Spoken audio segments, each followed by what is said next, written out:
Good morning student, this is time your Hindi class. I am your Hindi teacher S K. Upadhyay. आज हम लोग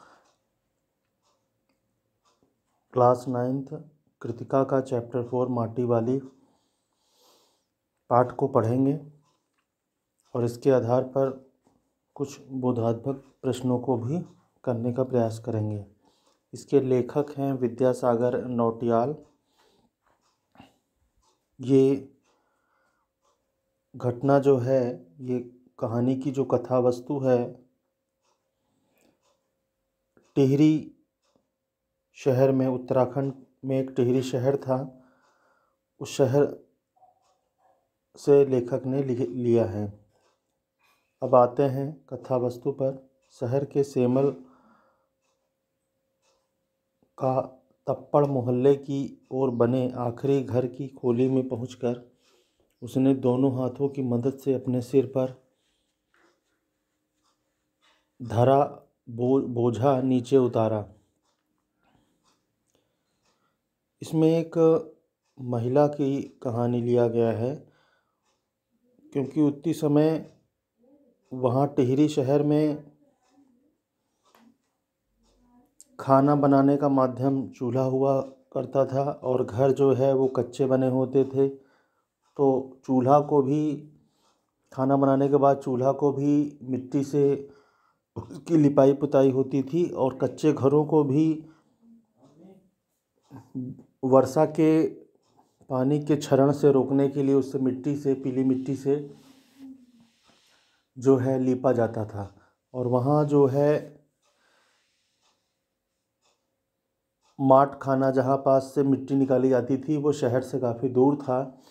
तो लोग इस माटी वाली से मिट्टी मंगाते थे और वो एक लोहे के जो है कंटर, यानी जिसको कनस्तर बोलते हैं, उससे मिट्टी पहुंचाती थी।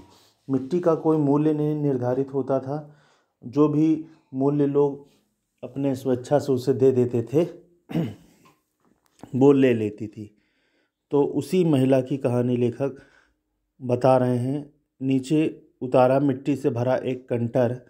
कंटर का मतलब वही लोहे या टिन का बना हुआ एक कनस्तर होता था, जिसमें वो मिट्टी अपने सर पर रख कर ले आती थी। माटी वाली टिहरी शहर में शायद ऐसा कोई घर नहीं होगा जिसे वह न जानती हो या जहाँ उसे ना जानते हों। यानी टिहरी शहर में एकमात्र वही माटी वाली थी।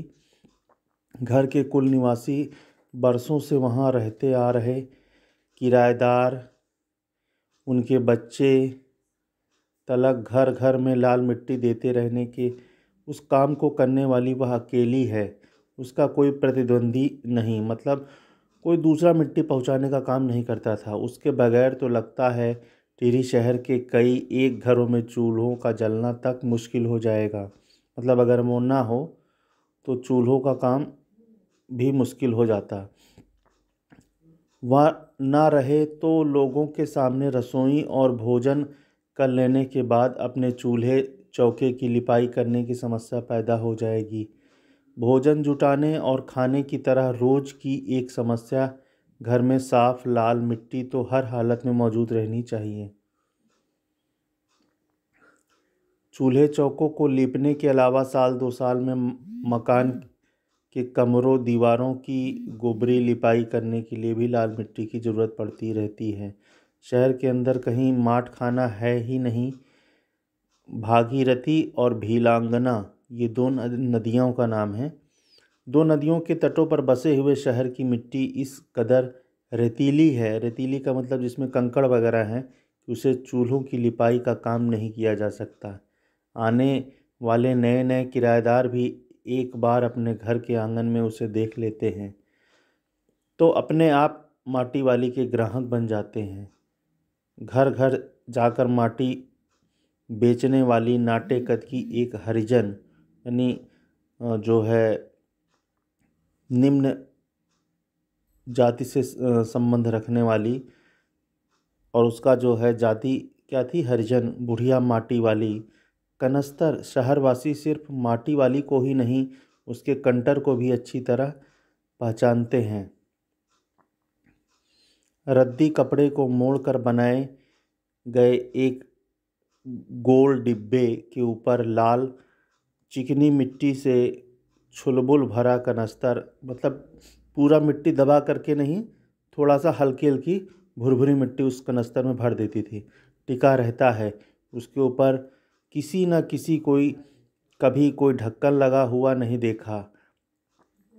अपने कंटर को इस्तेमाल में लाने से पहले वह उसके ऊपरी ढक्कन को काट कर निकाल फेंकती है। तो आज के लेक्चर में स्टूडेंट इतने ही रखते हैं, और इसके बाद जो है